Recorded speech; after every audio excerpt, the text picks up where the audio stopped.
Remember when air travel felt like a luxurious adventure? We're about to take you on a journey through the golden age of aviation. From Pan Am's iconic blue globe to TWA's space-age terminals, these airlines shaped the way we traveled and saw the world. Ready for takeoff? Number 1, Pan American World Airways, Pan Am. Remember that iconic blue globe logo? The one that made you dream of jetting off to exotic destinations? That's right, we're talking about Pan American World Airways, or Pan Am as it was affectionately known. This wasn't just any airline, it was the airline that defined the jet age. Founded in 1927, Pan Am quickly became the face of American innovation in the skies. It was the airline that brought the world closer together, connecting continents and cultures like never before. When you saw that blue globe, you knew you were in for an adventure. Pan Am wasn't content with just being another airline. Oh no, they wanted to revolutionize air travel, and boy did they deliver. In 1970, they introduced the Boeing 747 to commercial aviation. Imagine the excitement of stepping onto this flying giant for the first time. It was like boarding a cruise ship with wings. At its peak, Pan Am was flying high, carrying a whopping 11 million passengers a year. It wasn't just an airline, it was a symbol of American progress and global reach. Hollywood couldn't get enough of it, featuring Pan Am in countless movies and TV shows, but even the mightiest can fall. The 1970s brought turbulent times for Pan Am. Fuel prices soared, and suddenly, those big, beautiful planes became expensive to operate. The airline industry was changing, and Pan Am struggled to adapt. Number 2, Trans World Airlines, TWA. Remember the days when Hollywood stars sparkled not just on the silver screen, but in the skies too? Trans World Airlines, or TWA as it was fondly known, was the airline that brought a touch of Tinseltown glamour to air travel. From 1930 to 2001, TWA wasn't just flying planes, it was flying dreams. Picture this, you're at the airport and there's Audrey Hepburn or Frank Sinatra casually strolling towards a TWA flight. That was a common sight back then. TWA wasn't just an airline, it was a flying red carpet, connecting America to the world in style.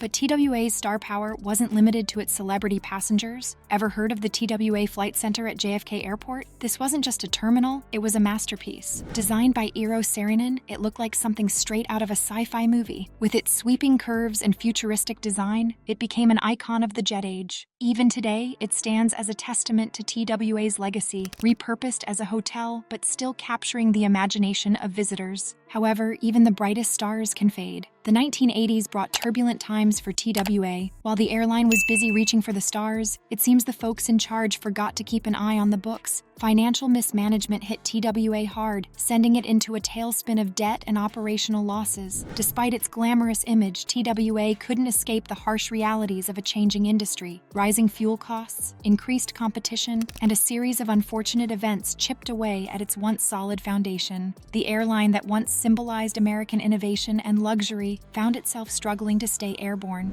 Number 3, Eastern Airlines. For decades, Eastern Airlines was the king of the New York to Florida route. It wasn't just an airline, it was like a flying bridge connecting the bustling Big Apple to the sunny shores of the Sunshine State. From 1926 to 1991, Eastern Airlines was the go-to choice for snowbirds and spring breakers alike. But Eastern wasn't just about beach getaways. It was a cornerstone of air travel along the entire eastern seaboard. Whether you were a business traveler hopping between major cities or a family heading south for some R&R, Eastern had you covered. They were known for their reliability. If Eastern said you'd be there, you'd be there. Eastern Airlines played a huge role in making air travel accessible to everyday folks. Back when flying was still seen as a luxury, Eastern worked hard to bring it down to earth. They introduced affordable fares and convenient schedules that made it possible for more people to experience the thrill of soaring above the clouds. But even the mightiest airlines can hit turbulence. The 1980s brought stormy weather for Eastern. Labor disputes became a constant headache, with tensions rising between management and workers. Add to that some questionable financial decisions, and Eastern found itself in a nosedive it couldn't pull out of. The end came on January 19, 1991, when Eastern Airlines took its final flight. It wasn't just the end of an airline, it was the end of an era. For the loyal passengers who had flown with Eastern for years, it felt like saying goodbye to an old friend. And for the thousands of employees who had dedicated their careers to the airline, it was a heartbreaking finale. Number 4, Continental Airlines. Remember when flying felt like being welcomed into someone's home? That was the Continental Airlines experience. Known as the airline with a heart, Continental didn't just transport passengers, they treated them like family. From the moment you stepped on board, you could feel the difference. The warm smiles, the genuine care, the attention to detail, it was all part of Continental's signature hospitality. This wasn't just good service, it was a philosophy that transformed how people viewed air travel. Continental's approach was revolutionary. In an era when flying was often seen as stressful or impersonal, they made it warm and inviting. They were the first U.S. airline to offer 24-hour online customer support, showing their commitment to passenger needs both in the air and on the ground. But Continental wasn't content with just being the friendly neighborhood airline. They had big dreams and even bigger planes. As they expanded their network, they connected cities across America and bridged continents. Whether you were flying from New York to LA or jetting off to Tokyo, Continental was ready to take you there with a smile. Under the leadership of Gordon Bethune in the 1990s, Continental soared to new heights. Bethune emphasized a culture of service and employee engagement that turned the airline's fortunes around. Continental became known for its reliability and quality, often outshining its competitors. Continental also broke barriers. In 1963, they became the first major U.S. carrier to hire an African-American pilot, paving the way for greater diversity in the cockpit. Number 5. Northwest Airlines. We've journeyed through the friendly skies of Continental, but now it's time to turn our attention to another aviation giant that once dominated the air. Remember that striking red tail you'd see at airports across the country? That's right, we're talking about Northwest Airlines, the red-tailed giant. Northwest wasn't just any airline, it was a true pioneer, taking to the skies way back in 1926. For over 80 years, that red tail was a symbol of reliability and adventure for millions of travelers. Whether you were hopping across the country or embarking on an international journey, Northwest was ready to take you there. But Northwest's real claim to fame? It was the bridge between the United States and Asia. Long before most Americans had even dreamed of visiting places like Tokyo or Bangkok, Northwest was blazing trails across the Pacific. After World War II, they became the go-to airline for anyone looking to explore the wonders of the Far East. Think about the impact this had. Northwest wasn't just flying planes, it was connecting cultures. Business people, tourists, and families were suddenly able to cross oceans with ease. The airline played a huge role in fostering understanding and exchange between East and West. At its peak, Northwest was a force to be reckoned with. It was the world's 6th largest airline, with a massive network that spanned the globe. But even giants can fall. The airline industry is notoriously tough, and Northwest faced its share of challenges. Rising fuel costs, fierce competition, and changing travel patterns all took their toll. In 2008, the unthinkable happened. Northwest merged with Delta Airlines, and just like that, the red-tailed giant was no more. For loyal Northwest customers and employees, it was the end of an era. The familiar red tail would no longer grace the skies, replaced by Delta's distinctive widget logo.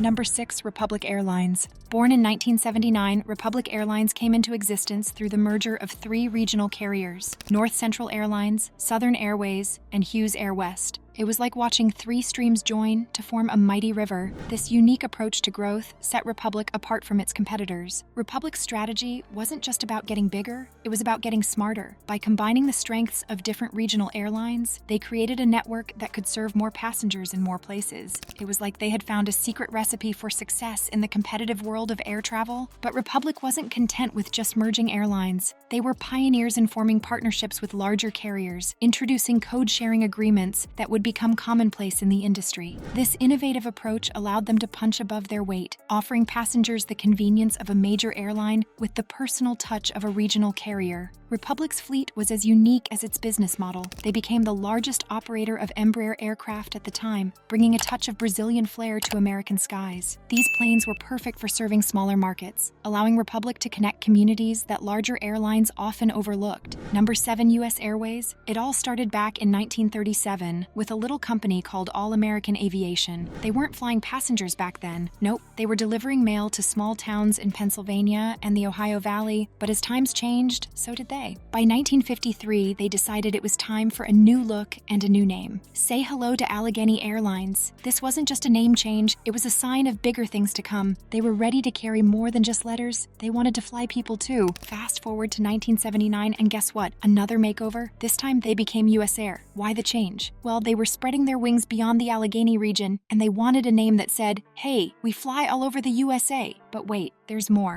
In 1997, they tweaked their name one last time to US Airways. By now, they weren't just flying across the country, they were jetting off to international destinations too. At its peak, US Airways was a force to be reckoned with. They flew to over 190 places around the world. Imagine that, from a little mail delivery service to an international airline giant. But running an airline isn't all smooth sailing. US Airways faced some tough times, filing for bankruptcy twice in the early 2000s. It was like watching a boxing match. They kept getting knocked down, but they always got back up. Then came 2013, and US Airways made its final move. They merged with American Airlines, creating the world's largest airline. It was the end of the US Airways name, but not its spirit. Number 8, National Airlines. National Airlines didn't just fly people to Florida, it sold the dream of Florida to the rest of the country. Picture this, it's the dead of winter in New York, and you see a billboard with a sunny beach and the words, "Fly National, fly to Florida." Suddenly, trading your snow shovel for a beach umbrella doesn't seem so far-fetched. National's marketing campaigns were nothing short of groundbreaking. They didn't just advertise flights, they packaged and sold the entire Florida experience. Their ads were a burst of sunshine in the dreary northern winters, promising warmth, relaxation, and adventure just a plane ride away. But National's impact went beyond clever advertising. They played a crucial role in developing Orlando as a major tourist hub. When Walt Disney World opened its gates in 1971, National Airlines was right there, ready to bring eager families to the magical kingdom. Their Orlando hub became a gateway to fun, connecting millions of visitors to Florida's growing attractions. National's vibrant yellow and orange planes became a familiar sight in the skies, as recognizable as the Florida oranges they often depicted.